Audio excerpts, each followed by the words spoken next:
Namastê. Olá pessoal, bem-vindos à última parte dessa sequência de 3 vídeos que estamos falando sobre o joio, o trigo, as sementes da luz, as sementes das trevas, sobre sombra, sobre luz. Antes de entrar no assunto, hoje nós vamos falar sobre teoses, como é que a teoses acontece, o que é necessário para que a teoses aconteça.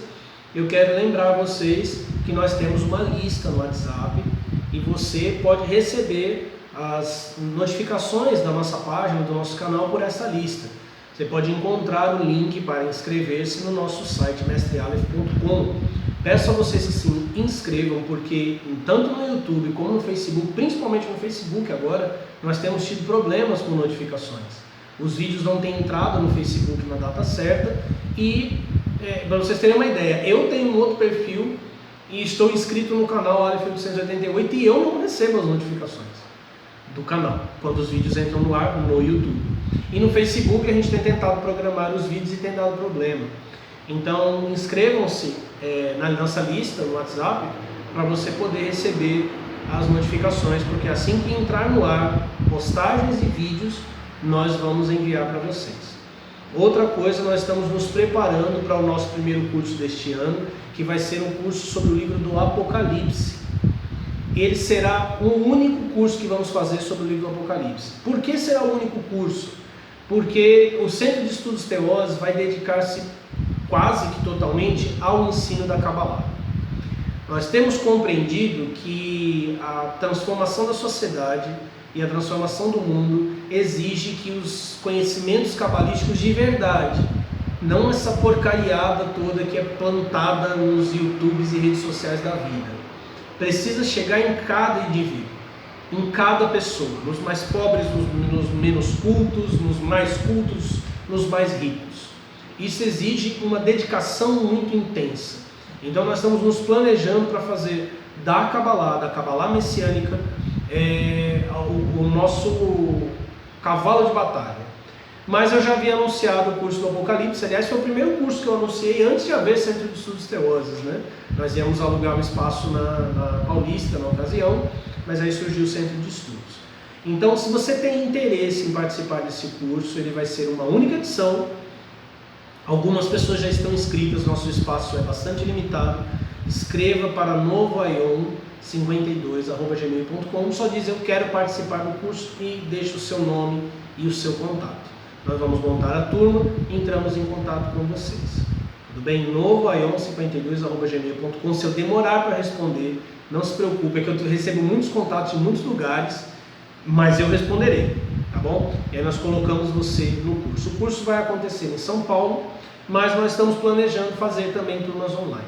Então, se você tiver interesse, no estudo do Apocalipse é inovador. Nós vamos abordar o Apocalipse de um ponto de vista que, pelo menos até onde eu sei, não foi abordado por ninguém antes de nós. É uma viagem profunda pelo livro, pelo simbolismo do livro, inclusive o simbolismo cabalístico dele. E depois a gente vai descer o cacete nos nossos cursos de Kabbalah, tá? Embora o curso de Apocalipse muito provavelmente vá acontecer junto com a primeira turma de Kabbalah esse ano. Estamos fechando isso ainda, mas inscreva-se, você não vai se arrepender, tem um conteúdo muito bom. Você vai aprender realmente a ler o livro do Apocalipse, a entender as profecias, calar a boca de idiotas que pensam que entendem o livro e vai principalmente adquirir luz e iluminação para a sua vida. Pois bem, temos falado do joio e trigo, os filhos de Deus e os filhos do diabo, na própria fala de Jesus, os filhos de Deus e os filhos do maligno. E esses filhos de Deus, eles têm à disposição deles a teoses. Teoses é um termo do cristianismo ortodoxo oriental, muito utilizado pelos primeiros pais da igreja, porque os primeiros escritos dos pais da igreja, eles eram todos do Oriente, que significa tomar a forma, assumir a forma, ser moldado à forma de Deus. Muita gente não sabe, muita gente pensa que essa linguagem não faz parte do cristianismo, mas mesmo autores do Ocidente, você pode encontrar essa expressão repetida muitas vezes no Tratado da Verdadeira Devoção da Virgem Maria, de São Luís Maria Grignon de Montfort, os cristãos, passando pela transformação espiritual, são chamados deuses. Na Noite Escura da Alma, um poema magnífico de São João da Cruz, que é um tratado profundíssimo de espiritualidade, São João da Cruz diz que todo o processo da noite escura, da depuração da alma, tem por fim fazer do cristão um Deus. Deus por participação, Deus por graça. São João Damasceno, quando escreveu defendendo a devoção aos ícones, ele falou não apenas da transformação da natureza que se deu por meio da encarnação, morte e ressurreição de Jesus, mas ele compara a santidade dos homens a um metal que é lançado no fogo. Quer dizer, o metal, quando é lançado no fogo, ele não se torna fogo, mas ele absorve a cor, o calor, ou seja, as propriedades do fogo.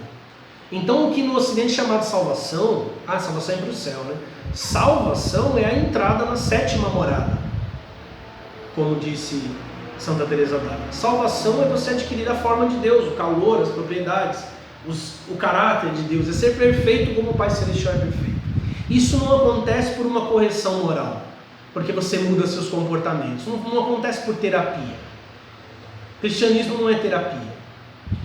Embora a experiência cristã inicial possa ser de obediência sem sentimento, isso não é hipocrisia, isso é obedecer uma lei, a lei da religião. Todos os cristãos deveriam fazer isso, mas o objetivo é transcender esse relacionamento, transcender o relacionamento de um filho obediente, né? Como João diz na sua primeira epístola, no capítulo 3 da primeira epístola, que agora somos filhos de Deus, mas ainda não é manifesto aquilo que haveremos de ser.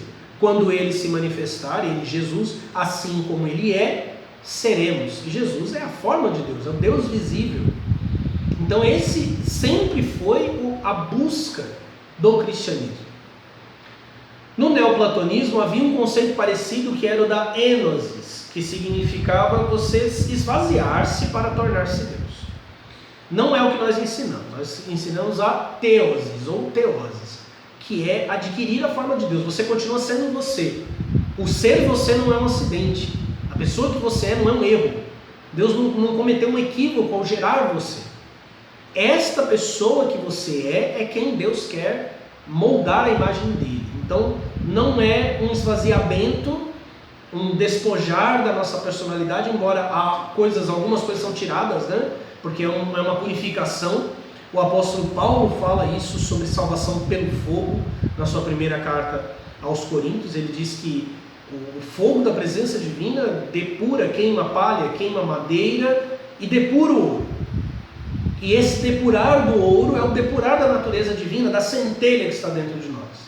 Aquele lugar íntimo, aquilo que é mais íntimo do que nós mesmos, como diz Santo Agostinho, é ali que nós chegamos. E é nessa intimidade profunda que nós nos moldamos. Isso é teoses. Só que não é tão simples assim. Porque existem muitas propostas de divinização hoje em dia. Na igreja quase não há mais, principalmente na igreja do Ocidente, mas existem muitas propostas. Alguns que simplesmente dizem, você é Deus e pronto, né? E não existe Deus, então não existe Deus a não ser você, a não ser o homem. Essa não é a nossa proposta. Nós partimos de um princípio de que, embora a natureza divina esteja aí, ela está obscurecida por muitos elementos estranhos a essa natureza. Então o primeiro passo para que essa natureza manifeste-se é chamado de catarse. É um termo também usado na psicanálise, na psicologia hoje, que é a purificação, que é, na linguagem religiosa, o arrependimento, o perdão dos pecados. É a transformação do ponto de vista, é quando você retira de si mesmo aquilo que não é você, aquilo que se agregou a você por conta da sua família, da sua educação, da sua criação, da sua religião, para chegar a um outro nível chamado teoria, que a gente hoje usa a palavra, eu tenho uma teoria, né?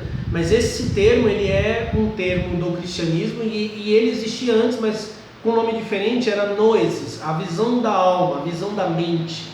E ele existia principalmente na literatura platônica e socrática. Muita gente não sabe, mas o método socrático não era um método de aprendizado. era um método de recordação. Sócrates, nos escritos de Platão, usa uma palavra para aquilo que ele pretendia gerar nas pessoas, que vai aparecer no cristianismo e muita gente não sabe, que é anamnesis,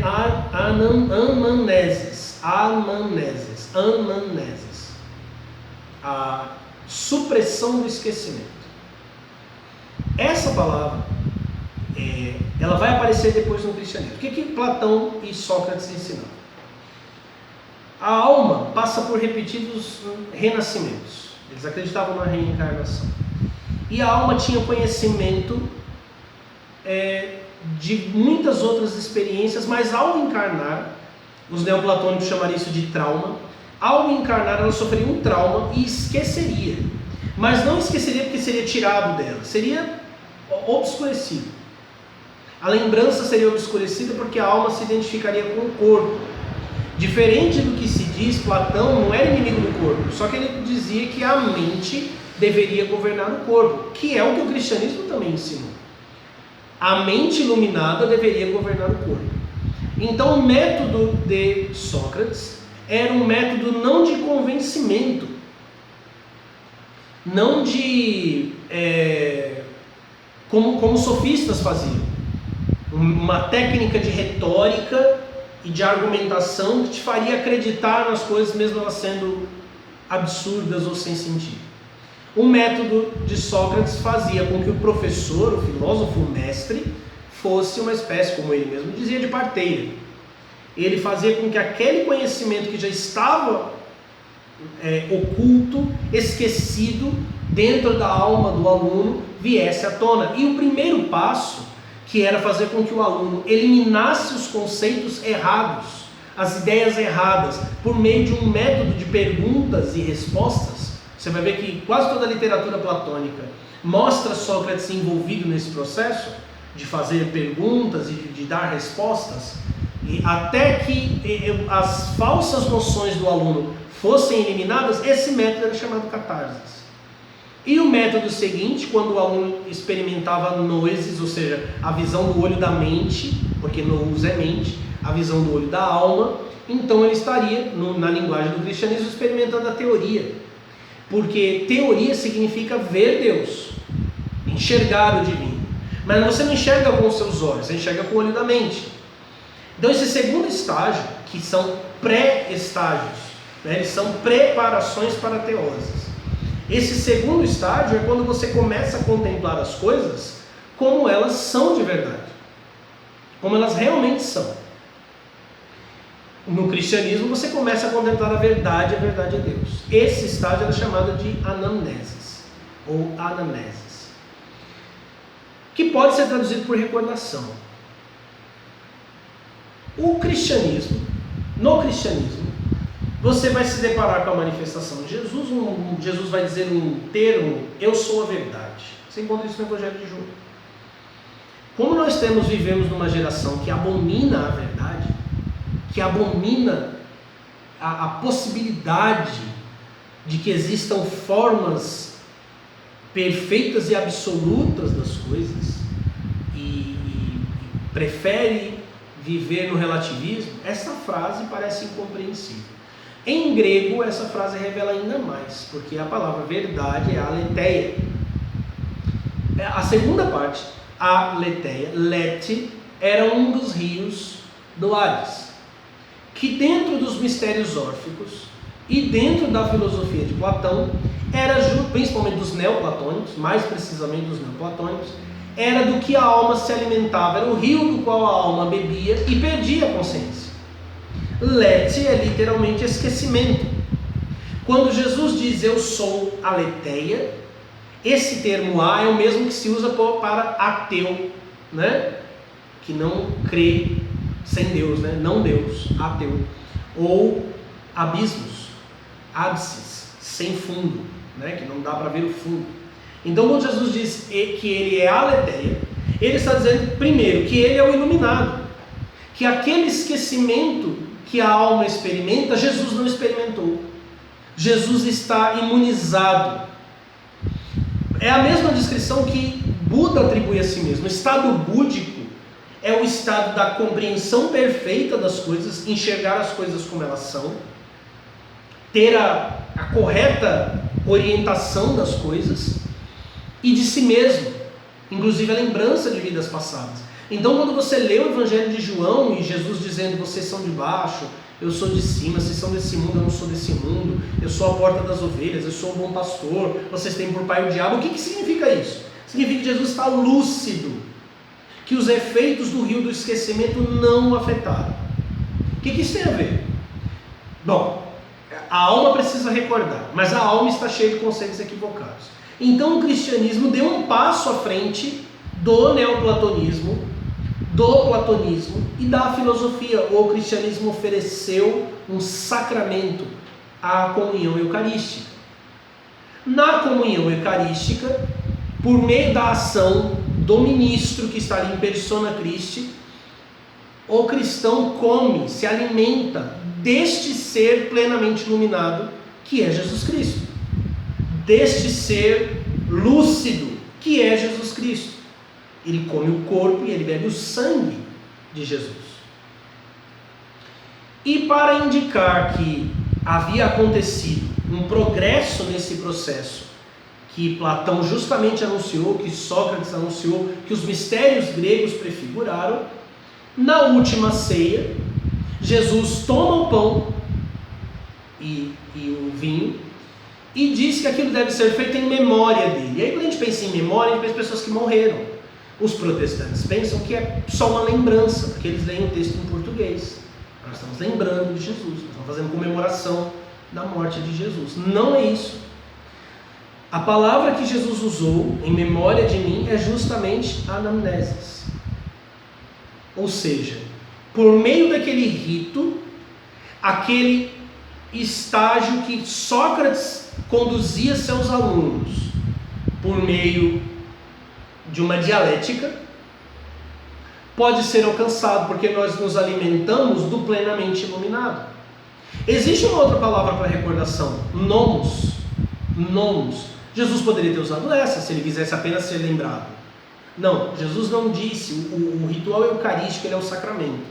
Ele não apenas simboliza, ele realiza. Por isso que Paulo diz que aqueles que comem e bebem e não discernem o corpo do Senhor, comem e bebem em condenação. Algo acontece ali, independente do que você sabe, independente do que você conhece, independente até do que você acredita. O perfeitamente iluminado, a luz do mundo, como Jesus propriamente se identificou, luz no sentido de intelectualidade mesmo, de logos iluminado, de mente iluminada, se dá ao homem no rito eucarístico. E aí vem a terceira parte, que é justamente a teoses. Qualquer prática espiritual, qualquer treinamento, qualquer coisa, qualquer meditação, a prática, por exemplo, do exicasmo, que é a contemplação da luz divina, que é uma prática da teoses, essas práticas não têm efeito sem catarses, sem teoria e sem participar do rito eucarístico. Ou seja, o combustível para que essas práticas sejam efetivas é participar do ritual eucarístico na Igreja Católica, nas igrejas que têm sucessão apostólica, a católica romana, ou a veterocatólica, ou as igrejas ortodoxas, católicas bizantinas, enfim, as que têm a sucessão apostólica, que são as igrejas que receberam o poder de abençoar o pão e vinho de modo que eles se tornem corpo e sangue de Jesus Cristo. E não basta apenas acreditar, não basta apenas relembrar. O poder iluminador de Jesus Cristo, que vem do mundo das ideias platônicas, que vem do mundo das formas verdadeiras, precisa ser comunicado para mim. Se vocês prestarem atenção, vocês vão encontrar aqui o sacramento da penitência ou da confissão auricular, né? Quando o cristão ilumina sua alma por meio da confissão, o aprendizado, a catequese, a teoria, e a participação nos sacramentos, que por si só não é a teoses, mas fornece o material necessário para a teoses. Esse é o caminho do iluminado, do Filho de Deus. Esse é o caminho pelo qual ele adquire a forma divina. Espero ter podido iluminar um pouco mais a mente de vocês. Você curtiu esse vídeo, está me assistindo aí no YouTube, curta o vídeo, inscreva-se no canal. Nós não recebemos AdSense porque o YouTube nos cortou, nos impossibilitou, mas quando você faz isso, você dá volume para o canal e aí você nos ajuda a não sermos bloqueados e impedidos de seguir adiante. Espero que você tenha gostado e espero que você, meu irmão, junto conosco, chegue à realização, à salvação, até mais.